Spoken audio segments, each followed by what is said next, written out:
തികച്ചും ലളിതമായ നടപടിക്രമങ്ങളോടെ വിദേശ രാജ്യങ്ങളിലെ മികച്ച യൂണിവേഴ്സിറ്റികളിൽ അഡ്മിഷൻ നേടാം. ഡോക്യുമെന്റേഷൻ ചാർജോ രജിസ്ട്രേഷൻ ഫീസോ ഇല്ലാതെ. Wiseman overseas educational consultancy. Recently ഞാൻ കാണാനിടയായ ഒരു ഇൻസ്റ്റഗ്രാം റീലാണിത്.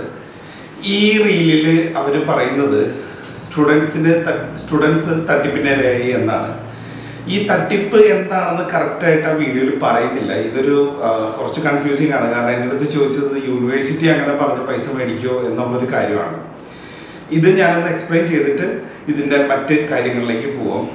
ഈ സ്റ്റുഡൻറ്റിൻ്റെ ഫ്രണ്ട് പറഞ്ഞു, അവർ പറയുന്ന ഒരു ഏജൻസി വഴി പൈസ ട്രാൻസ്ഫർ ചെയ്യുകയാണെങ്കിൽ ആ ഏജൻസി സ്റ്റുഡൻറ്റിന് ഡിസ്കൗണ്ട് കൊടുക്കും എന്നും ആ ഡിസ്കൗണ്ടിന് ശേഷമുള്ള എമൗണ്ട് മാത്രം ഏജൻസിക്ക് കൊടുത്താൽ മതി, അതും യൂണിവേഴ്സിറ്റിയിൽ നിന്നും ഫീസ് അടച്ചതിൻ്റെ റെസിപ്റ്റ് കിട്ടിയതിന് ശേഷം മാത്രമേ ഈ പൈസ അടച്ചാൽ മതി എന്ന് ഈ സ്റ്റുഡൻറ്റിൻ്റെ ഫ്രണ്ട് സജസ്റ്റ് ചെയ്തു എന്നുള്ളതാണ്. അങ്ങനെ ഈ സ്റ്റുഡൻറ്റിൻ്റെ ഫ്രണ്ട് പറഞ്ഞതനുസരിച്ച് ഈ സ്റ്റുഡൻറ്റ് ഫീ പേയ്മെൻറ്റ് ചെയ്തതിൻ്റെ കൺഫർമേഷൻ കിട്ടിയതിന് ശേഷമാണ് ഈ ഏജൻസിക്ക് പൈസ കൊടുത്തത്.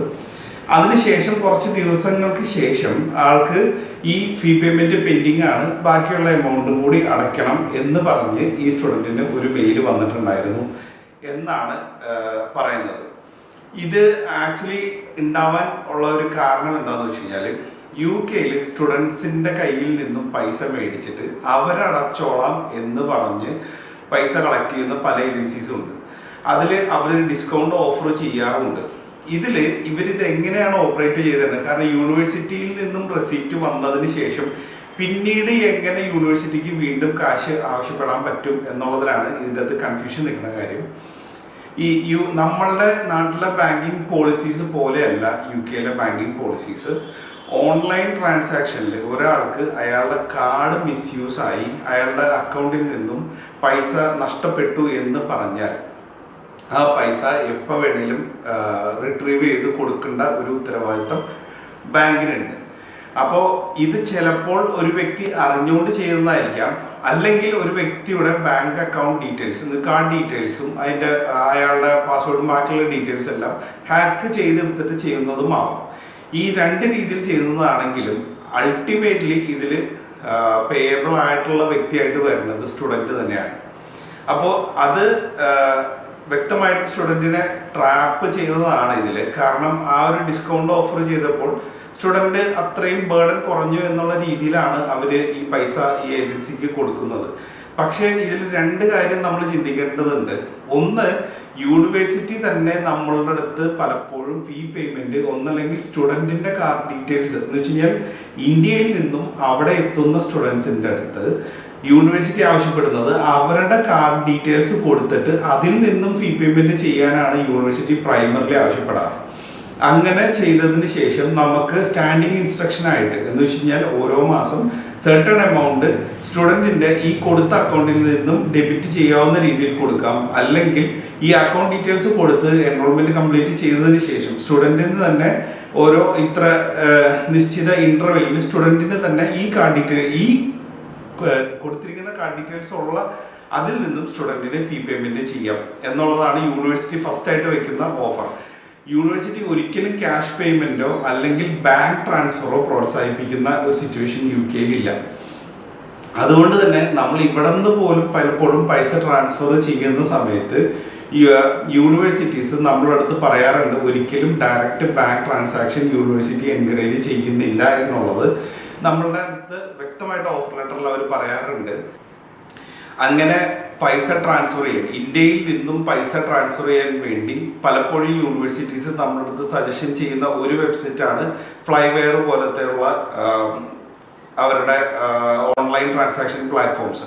നമ്മൾ ഫ്ലൈവെയറിൽ അക്കൗണ്ട് ക്രിയേറ്റ് ചെയ്തിട്ടാണ് നമ്മൾ പൈസ അയക്കുന്നതെങ്കിൽ യൂണിവേഴ്സിറ്റിക്ക് കൺഫേംഡ് ആണ് നമ്മൾ സ്റ്റുഡൻറ്റ് തന്നെയാണ് ഈ പൈസ അയക്കുന്നതെന്ന് ഉള്ളത്. അപ്പോൾ അങ്ങനെയുള്ള ട്രസ്റ്റഡ് സോഴ്സ് വഴിയാണ് എപ്പോഴും എല്ലാ രാജ്യങ്ങളിലെയും യൂണിവേഴ്സിറ്റീസ് നമ്മുടെ ഫണ്ട് ആക്സെപ്റ്റ് ചെയ്യുകയുള്ളൂ. അപ്പോൾ ഒന്നാമത്തെ കാര്യം, ഇങ്ങനെയുള്ള ട്രസ്റ്റഡ് സോഴ്സ് വഴി മാത്രമേ ഫണ്ട് ട്രാൻസ്ഫർ ചെയ്യാൻ പാടുള്ളൂ എന്നുള്ളതാണ്. രണ്ടാമത്തെ കാര്യം, ഇങ്ങനെയുള്ള സോഴ്സുകൾക്ക് കൊടുത്താൽ ഇത്തരം ട്രാപ്പിംഗ് അല്ല. ഇനിയിപ്പോൾ അവർ ജെന്യുവിനായിട്ട് ഒരു പക്ഷേ അവർ നമ്മളുടെ പൈസ യൂണിവേഴ്സിറ്റിയിൽ സബ്മിറ്റ് ചെയ്തു എന്ന് തന്നെ വെക്കുക, നമ്മൾ കൊടുക്കുന്ന പൈസ അതുപോലെ തന്നെ അവർ സബ്മിറ്റ് ചെയ്തു എന്ന് തന്നെ നിങ്ങൾ വിചാരിക്കുക. എന്ത് സബ്മിറ്റ് ചെയ്താൽ പോലും ഇന്ന് ഈ എല്ലാ യൂണിവേഴ്സിറ്റികളും, ഇപ്പോൾ USA, UK, ഓസ്ട്രേലിയ പോലുള്ള രാജ്യങ്ങളിലെല്ലാം ടെററിസം ആക്ടിവിറ്റീസിനെ പലപ്പോഴും പ്രോത്സാഹിപ്പിക്കുന്ന പ്രവണതകൾ നമ്മൾ കണ്ടിട്ടുണ്ടാവും. അപ്പോൾ അങ്ങനെയുള്ള ഫണ്ടിങ് സോഴ്സുകളിലേക്കാണോ ഈ ഫണ്ടുകൾ പോകുന്നത് എന്ന് നിങ്ങൾ ഒന്ന് ചിന്തിക്കുക. കാരണം ഇൻ കേസ് അങ്ങനെ എന്തെങ്കിലും ഒരു എൻക്വയറിയോ കാര്യങ്ങളോ ഉണ്ടായാൽ ഒരു പക്ഷേ നിങ്ങളുടെ ഭാവി തന്നെ അപകടത്തിലാക്കാം, ഇങ്ങനെയുള്ള ഫണ്ടിങ് സോഴ്സ് വഴി നിങ്ങൾ പൈസ ട്രാൻസ്ഫർ ചെയ്യുമ്പോൾ. അപ്പോൾ ബിവെയർ ഓഫ് ദിസ്.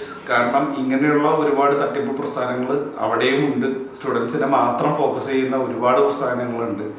അപ്പോൾ ഇങ്ങനെയുള്ള പ്രസ്ഥാനങ്ങളിൽ കൊണ്ടുപോയി പൈസ കൊടുക്കാതിരിക്കുക.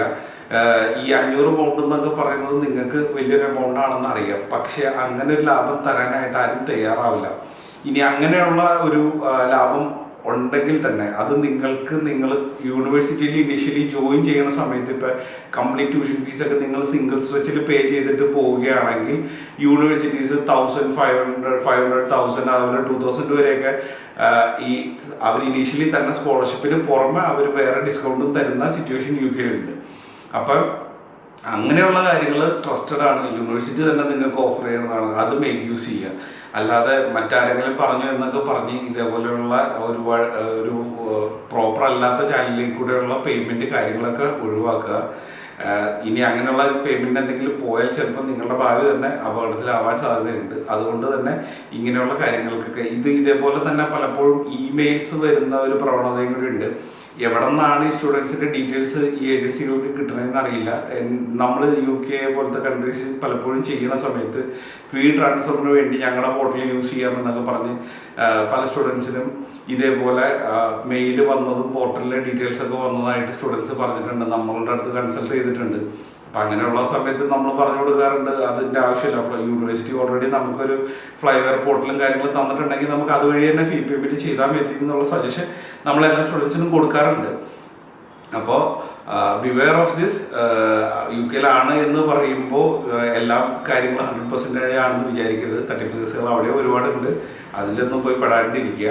സോ അതുപോലെ April-May ഇൻടേക്ക് 2025, അതുപോലെ September ഇൻടേക്ക് 2025 ഓപ്പണാണ് എല്ലാ കൺട്രീസിലും. അപ്പോൾ അഡ്മിഷൻസ് നോക്കുന്ന ആൾക്കാരാണെങ്കിൽ please contact us for more details. അതുപോലെ വീഡിയോസ് ഇഷ്ടപ്പെടുന്നുണ്ടെങ്കിൽ ലൈക്ക് ചെയ്യുക, ഷെയർ ചെയ്യുക, അതേപോലെ ഒന്ന് സബ്സ്ക്രൈബ് ചെയ്യുക channel. So thanks for watching. മറ്റൊരു വീഡിയോ ആയിട്ട് പിന്നെ കാണാം.